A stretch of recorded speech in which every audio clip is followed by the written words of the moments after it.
Hallelujah. Hallelujah. Hallelujah. Hallelujah.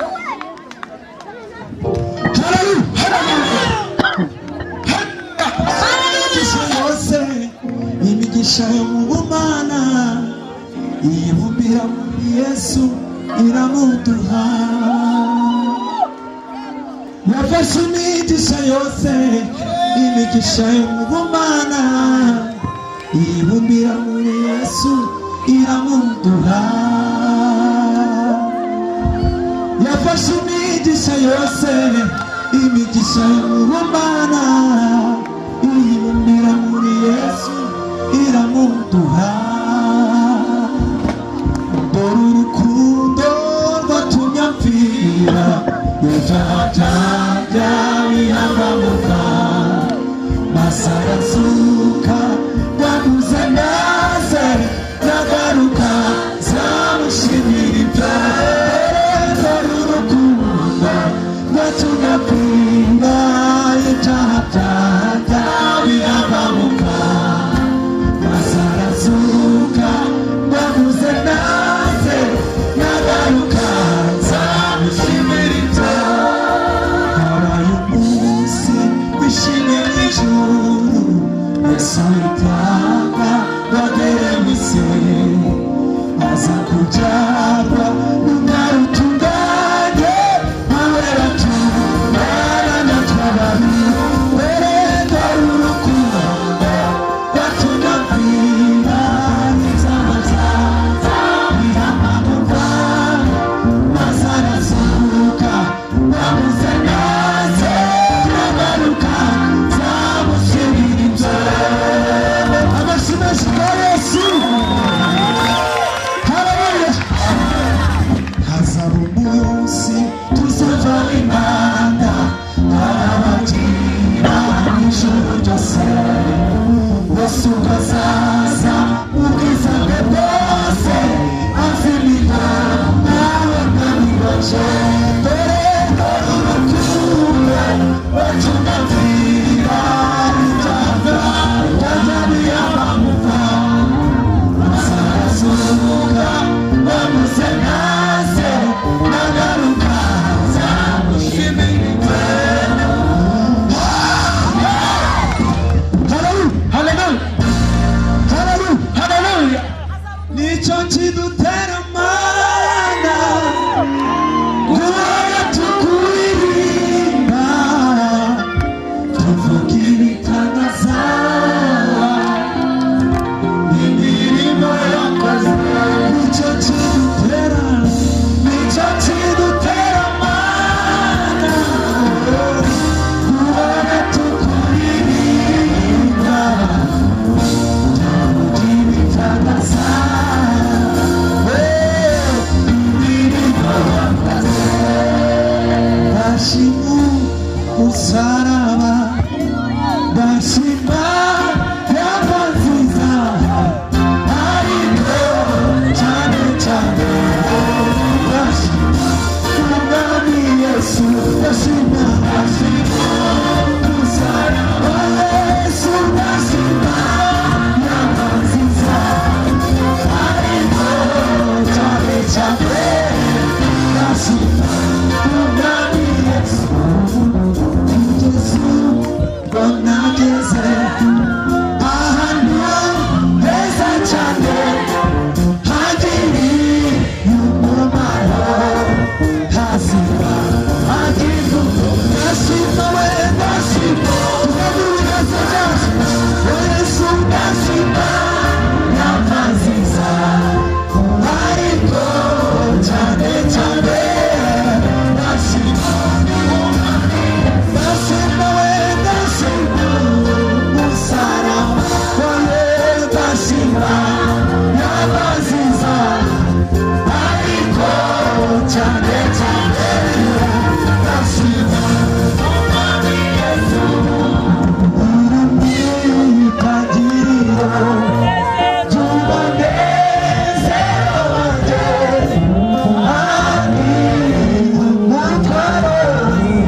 Haleluya.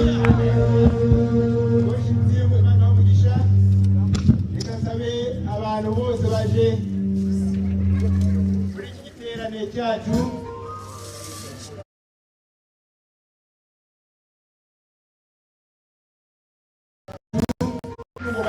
haleluya abadusenyagatare hazi haleluya uruvaho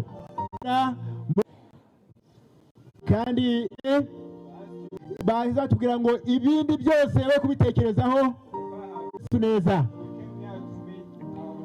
kandi asuka imbaraga z'ububyutse mu mitima yacu we kureba kuri mugenzi wawe wowe ubwawe wumve ko ari icyo wese agiye gukorera muri uwo mwuka wo kuramya no guhimbaza rero reka dukomeze duhimbaza Imana. Worship team bagiye kutuyobora bagiye guhimbaza Imana mu ndirimbo ebyiri ubwo tuba twatangiye gusenga turakomeza kandi twe kubareba natwe ubwacu duhimbaza Imana uko byumva uhimbaza Imana mu mutima wawe we kureba mugenzi wawe urebe Yesu wenyine ibitangaza barakoreka muri wowe twese hamwe duhuza umutima duhimbaza Imana yacu tujye gusaba worship team batuyobore.